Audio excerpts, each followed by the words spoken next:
H9 news में आपका बहुत बहुत स्वागत है। मैं हूं आपके साथ अबरारुल हक रहमानी।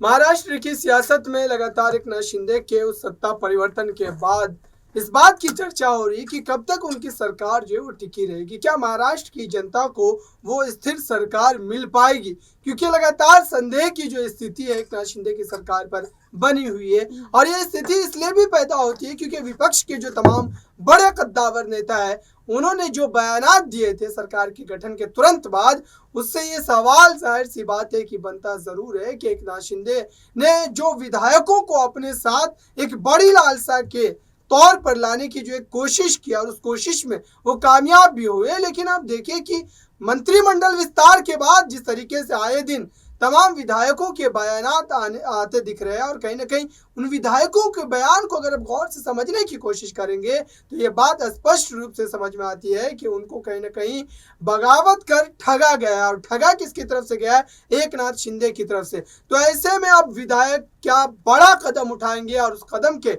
उठाने के बाद क्या महाराष्ट्र में एकनाथ शिंदे देवेंद्र फडणवीस की जो सरकार है वो सुरक्षित रह पाएगी? इन्हीं तमाम मुद्दों पर विस्तार से बात करेंगे। मेरे साथ बात करने के लिए मौजूद है किरण जी। उनसे कई सवालात लेंगे और समझेंगे कि महाराष्ट्र की राजनीति में इस वक्त क्या खिचड़ी बन रही है और क्या एक नए समीकरण की ओर महाराष्ट्र की सियासत जो है वो बढ़ रही है। विधानसभा चुनाव से पहले आप देख रहे हैं बीएमसी चुनाव है, और बीएमसी चुनाव में आपको क्या लग रहा है कि उद्धव ठाकरे के लिए कितनी बड़ी चुनौती खड़ी कर सकते हैं एकनाथ शिंदे और देवेंद्र फडणवीस दोनों मिलकर? एक एक करके मैं तमाम आपके सवालों के जवाब देना चाहूंगी। देखिए, सबसे पहले जो महाराष्ट्र की राजनीति में तमाम मुद्दे गरमाए हुए हैं, सबसे पहले मुद्दा गरमाया था दशहरा रैली को लेकर, उसके बाद शिवसेना को लेकर, और अब बीएमसी चुनाव को लेकर। बीच में एक मुद्दा आया था अंधेरी उपचुनाव को लेकर। तो ऐसे तमाम बहुत सारे मुद्दे हैं जिसको लेकर महाराष्ट्र की राजनीति लगातार गरमाती जा रही है। जिस तरीके से आपने जिक्र किया विधायकों का, देखिए एकनाथ शिंदे 40 बागी विधायकों के साथ आए। आपने बताया कि वो 40 बागी विधायक किसी लालच की वजह से ही एकनाथ शिंदे के साथ आए थे। हम आपको बताते चले कि तमाम विधायकों की तरफ से यही लालसा थी कि तब पहला मंत्रिमंडल विस्तार हो तो उन्हें अच्छा मंत्रालय मिले। लेकिन हम आपको बताते चले कि पहला कैबिनेट विस्तार हो गया, तमाम विधायकों को जगह नहीं मिली, किसी किसी को जगह मिली। उसके बाद खुलकर जो नाराजगी है वो एकनाथ शिंदे के 40 बागी विधायकों की तरफ से की गई। साथ ही साथ भारतीय जनता पार्टी के भी तमाम विधायकों की तरफ से नाराजगी जाहिर की गई थी, लेकिन वो नाराजगी खुलेआम जाहिर नहीं की जिस तरीके से एकनाथ शिंदे के विधायकों ने की। और अब सभी की नजरें बनी हुई है दूसरे कैबिनेट विस्तार को लेकर। देखिए, अब जितने भी विधायक बच गए थे, अब उन सब की नजरें बनी हुई है कि कब दूसरा मंत्रिमंडल विस्तार हो और कब उन्हें मंत्रालय मिले। जितने भी अच्छे मंत्रालय थे वो तो पहले ही बढ़ चुके हैं,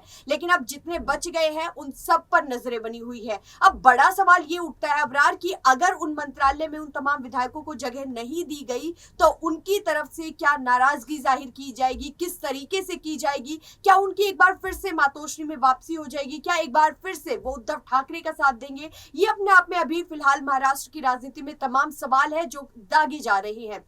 लेकिन जिस तरीके से आपने जिक्र किया बीएमसी चुनाव का, देखिए विधायकों का मुद्दा एक तरफ हो गया, दूसरा मुद्दा है बीएमसी चुनाव को लेकर। महाराष्ट्र में तब केंद्रीय गृह मंत्री अमित शाह का दौरा था। उन्होंने उस वक्त दावा किया था कि इस बार बीएमसी चुनाव पर ईडी की सरकार यानी कि एकनाथ शिंदे और देवेंद्र फडणवीस की सरकार का कब्जा रहेगा।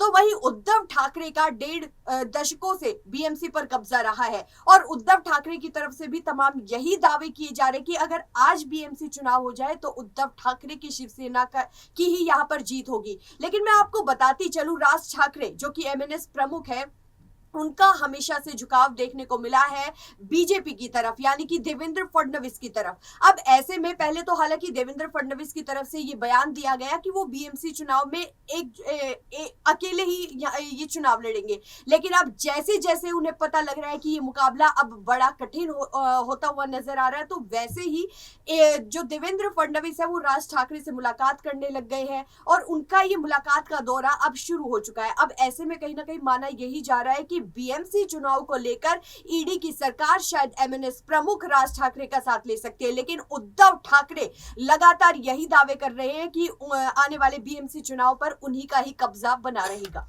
लेकिन इन तमाम दावों के बीच आप देखिए कि लगातार जिस तरीके से राज ठाकरे को लेकर के देवेंद्र फडणवीस उनका जो एक तरीके से गठबंधन जो है वो एनडीए में करवाना चाहते, तो ऐसे में उद्धव ठाकरे के लिए जो चुनौती है इस बार 3 गुनी होने वाली है, क्योंकि एकनाथ शिंदे भी उनके खिलाफ है, भारतीय जनता पार्टी पहले से ही खिलाफ है और राज ठाकरे के भी सुर उसी तरीके के लग रहे हैं। तो ऐसे में बीएमसी चुनाव में जो एक तरीके से उद्धव ठाकरे का जो दबदबा रहा करता था लगभग 30 सालों से, अभी भी उद्धव ठाकरे जो है पूरी बहुमत के साथ बीएमसी में जो अपनी सत्ता बनाए हुए, तो है जब चुनाव के नतीजे आएंगे बीएमसी चुनाव के खासतौर से अगर यहाँ पर बात की जाए तो उस चुनाव में हार का सीधा मतलब यही होता है कि महाराष्ट्र की सियासत में आप कहीं ना कहीं एक किनारे होते चले जा रहे हैं, और बीएमसी चुनाव में जीत का मतलब यही होता है वो एक तरीके से सेमीफाइनल की तरह देखा जाता है।